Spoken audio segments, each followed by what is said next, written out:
Hi viewers, welcome to our channel. ప్రస్తుతం మనతో పాటు ప్రముఖ సోషల్ యాక్టివిస్ట్ కృష్ణకుమారి గారు ఉన్నారు. వారితో ఒకసారి మాట్లాడదాం. మేడం నమస్కారం. మేడం రఘురామకృష్ణరాజు గారు జగన్ గారి బెయిల్ ని క్యాన్సిల్ చేయమని చెప్పేసి సుప్రీంకోర్టులో ఒక పిటిషన్ వేశారు. ఇప్పుడు ఈ పిటిషన్ ని క్యాన్సిల్ చేయాలని చెప్పేసి జగన్ గారు కూడా మళ్ళీ సుప్రీంకోర్టుకి వెళ్ళారు.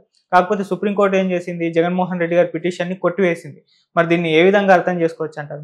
కొన్నిసార్లు కోర్టులు తమ పని తాము చేసుకుంటూ పోతాయి అనిపిస్తుంది. అవును. మరి ఇదే జగన్మోహన్ రెడ్డి రఘురామకృష్ణరాజు వేసిన ఆయనకి ఇచ్చిన బెయిల్ని ఎందుకు రద్దు చేయకూడదు అని ఆయన వేశారు కేసు. ఆ కేసును కొట్టేయాలని ఈయన కేసు వేశారు. కానీ మనం నేపథ్యం చూసుకుంటే గనక ఆయన మీద కేసులు పెట్టింది 2009లో, 2010, 2011 అట్లా ఆ ప్రాంతంలో 10, 11. అంటే ఇప్పటికీ ఎన్నేళ్ళు అయిందండి? 13 ఏళ్ళు అయింది. 13 ఏళ్ళగా మీరు బెయిల్ మీద బయటకు వచ్చి, మీ మీద పెట్టిన కేసులకు గాను బయటకు వచ్చి, బెయిల్ మీద బయటకు వచ్చి చక్కగా మీరు రాజకీయాల్లో ఉన్నారు. ఒక రాజకీయ పార్టీ పెట్టారు. రాజకీయ పార్టీ ప్రకారం మీరు పాదయాత్రలు చేశారు. మొదట్లో ఓదార్పు యాత్రలు చేశారు, తర్వాత పాదయాత్రలు చేశారు, అధికారంలోకి వచ్చారు. ఇవన్నీ సంతోషమే. మీకు చట్టపరంగా మీకు దొరికిన ఈ సౌలభ్యం ఇది. మరి మీరు ఇంత సౌలభ్యం తీసుకొని, అంటే చట్టం ప్రకారమే చేశారు, నేనేం కాదు మీరు చట్టాన్ని ఉల్లంఘించారని నేను చెప్పట్లా. చట్టం ప్రకారమే మీ న్యాయమూర్తులు మీకు న్యాయాన్ని ఇచ్చారు చట్టబద్ధంగా. మరి ఇదే చట్టబద్ధత, ఇదే న్యాయము మీ వల్ల ఇబ్బంది పడుతూ 5.5 సంవత్సరాలుగా జైల్లో మగ్గుతున్న కోడికత్తి సీను కూడా ఉన్నాడు. ఆయనకి ఎందుకు దక్కకూడదు? ఆయనకు కూడా దక్కాలి కదా. ఇప్పుడు ఈయనకి ఇన్ని రోజులు బెయిల్ ఎందుకు ఇచ్చారు? ఇన్ని రోజుల ఒక కేసు విచారణకి పైగా ఈయన 3500 సార్లు వాయిదాలకు వెళ్ళకోకుండా శుక్రవారం వాయిదాలని తప్పించుకుంటున్నారు. కాబట్టి ఈయన కేసులు సత్వరం విచారించనన్నా విచారించండి, దానికి ఒక తుది రూపం అన్నా ఇవ్వండి, లేదు అనుకుంటే ఆయన బెయిల్ క్యాన్సిల్ చేయండి అని చెప్పి రఘురామకృష్ణరాజు చేశాడు. ఒక బాధ్యత గల పౌరుడిగా రఘురామకృష్ణరాజు వేసిన కేసు కరెక్ట్. మరి ఆ కేసుని కొట్టేయమని చెప్పి మీరు కేసు వేసుకున్నారు. ఎందుకు? మీ బెయిల్ క్యాన్సిల్ అయితే మీ స్వేచ్ఛా స్వాతంత్రాలు పోతాయి, మీరు స్వేచ్ఛా వాయువుల్ని పీల్చుకుంటానికి లేదు. మీరు జైల్లో ఎంత కష్టమో మీరు ఒక రోజు ప్రెస్ మీట్ పెట్టి మరీ చెప్పారు.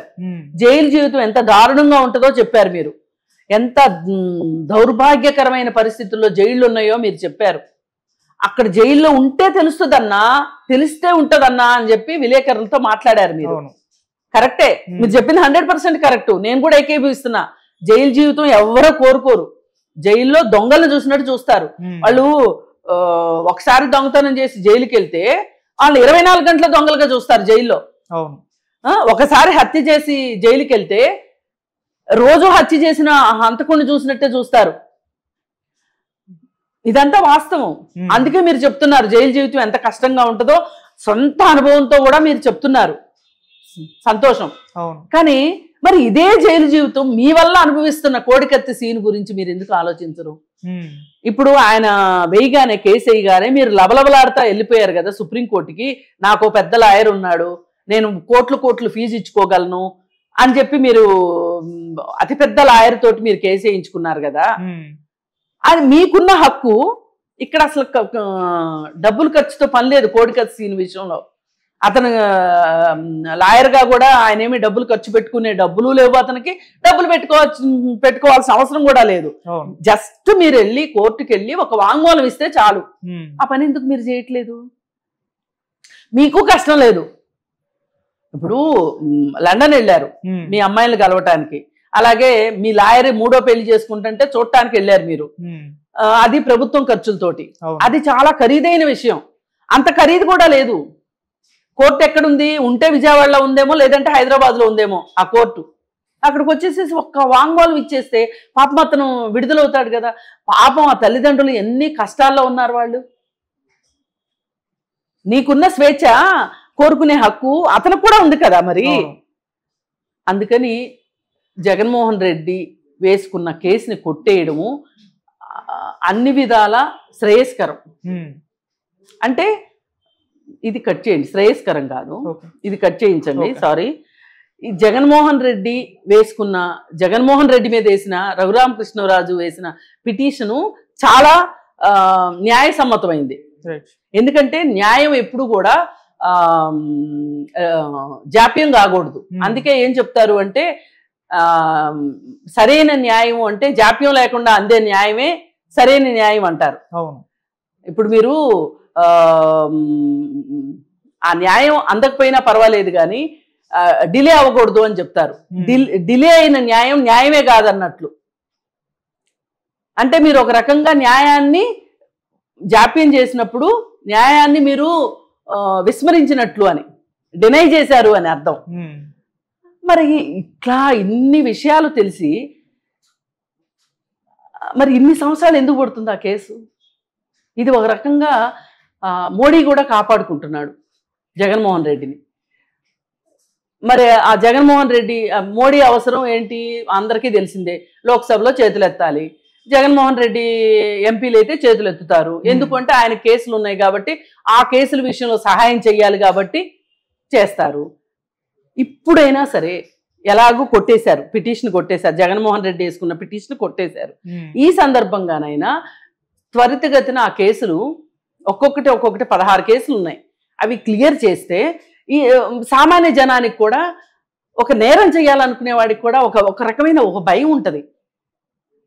ఇప్పుడు న్యాయ వ్యవస్థలు అంటే అసలు ప్రజల్లో నమ్మకం లేదు.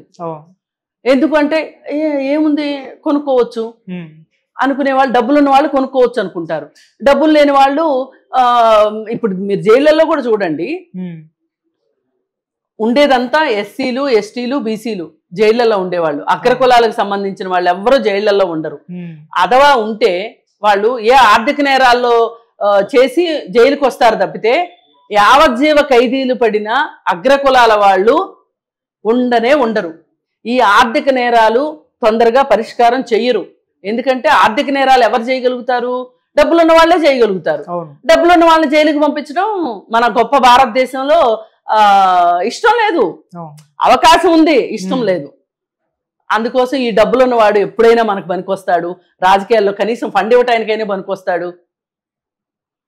ఈ పేదోళ్ళది ఏముంది, వాళ్ళు ఎట్లయినా ఓట్లేస్తారు మనకి అనే ఉద్దేశంతో మన రాజకీయ నాయకులు నడుపుతున్న తంతు ఇదంతా. అందుకని దీనికి ఒక విరామం దొరికింది అని అనుకుందాం మనం. విరామం కాదు, కామా కాదు కావాల్సింది, ఇక్కడ ఫుల్ స్టాప్ పడాలి ఈ విషయానికి. ఈ కేసులు త్వరితంగా చేల్చి, ఒకవేళ జగన్మోహన్ రెడ్డి నిర్దోషి అని తేలితే సంతోషమే, ఎవరు కాదంటారు. ఆయన జైల్లోనే ఉండాలి అని మనందరి కోరిక కాదు కదా. అతను తప్పు చేస్తుంటే అతని తప్పుని మీరు సాక్ష్యాధారాలతో నిరూపించండి, అతనికి శిక్ష వేయండి. లేదు అనుకుంటే గనక మన భారత శిక్షా స్మృతి సాక్ష్యాలతో కూడుకున్నది కాబట్టి ఆ సాక్ష్యాలు మీరు ప్రొడ్యూస్ చేయగలగండి అధికారులు. లేదు అనుకుంటే ఆయన నిర్దోషి. ఇప్పుడు బెయిల్ మీద ఉన్నాడు అనే మాట అనం కదా మనము. ఆయన నిర్దోషిత్వాన్ని ఆయన నిరూపించుకున్నాడు. ఇప్పుడు ఆయన సింహం అని ఆయన పార్టీలో వాళ్ళు చెప్పుకుంటా ఉంటారు. మీ సింహానికి కొంచెం, మీ సింహం దోషి కాదని కూడా నిరూపించుకోమని మీరన్నా చెప్పండి. అంటారు కదా, సింహం సింగిల్ గా వస్తుంది, మాకేంటి మేమేంటి అని అంటారు కదా. అందుకని ఇది కూడా ఇప్పుడు ఈ మచ్చ ఉంది కదా, బెయిల్ మీద బయటకు వచ్చాడనే మచ్చ, ఆ మచ్చను కూడా మీరు తొలగించుకుని మీరు పూర్తి నిర్దోషులుగా చక్కగా పునీతులై అగ్నిలో కడిగిన వాళ్ళలాగా మీరు బయటకు వచ్చారనుకోండి, సంతోషం. కానీ ఇప్పటి వరకు జగన్ గారు ఎప్పుడు కూడా నేను తప్పు చేయలేదు, నేను మంచిగా చేశానని చెప్పేసి ఒక్క స్టేట్మెంట్ కూడా ఇవ్వలేదు మేడం. ఆయన అవును ఇవ్వలేదు. ఆయన ఇచ్చినా ఇవ్వకపోయినా ఇమ్మెటీరియల్ అండి. ఆయన అసలు స్టేట్మెంట్ కూడా ఇవ్వక్కర్లా. ఇక్కడ జరగాల్సింది ఏంటంటే 16 కేసుల్లో ఒక్కొక్క కేసు ముందుగా చిన్న కేసు ఏదైనా ఉంటే గనక చిన్న కేసును పరిష్కారం చేయటం ద్వారా న్యాయ వ్యవస్థ మీద ప్రజలకి ఒక గౌరవం, ఒక నమ్మకం కలిగేలా చెయ్యండి. ఇప్పుడు అధికారం ఉన్నవాళ్ళు, డబ్బున్న వాళ్ళు, వాళ్ళ అధికారంతోని డబ్బుతోని చేసిన తప్పుల్ని కప్పిపుచ్చుకోగలుగుతున్నారు. ఇప్పుడు సమాజంలో ఏమనుకుంటారు, వాడికి డబ్బు ఉంది కాబట్టి వాడు చేసిన తప్పును కూడా సరిదిద్దుకోగలుగుతున్నాడు, చట్టాన్ని చేతిలోకి తీసుకోగలుగుతున్నాడు, న్యాయాన్ని కొనుక్కోగలుగుతున్నాడు అని వీళ్ళు బాధపడతారు. ఇప్పుడు చట్టం ముందు అందరూ సమానులే అన్నప్పుడు సమానంగా ఉండాలి కదా. మరి కొందరే ఎందుకు ఎక్కువ సమానులు? అనే ఉద్దేశం సమాజంలో పౌరులకి కలగకూడదు కదా.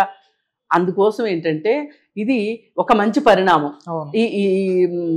ఇది ఈయన పెట్టుకున్న పిటిషన్ కొట్టేయడం, ఈ సందర్భంగానైనా ఈ కేసు ఫాస్ట్ అప్ చేసేసి ఆయన నిర్దోషి అని తేలితే మాకు చూడాలని ఉంది. Right madam, thank you so much madam. Thank you.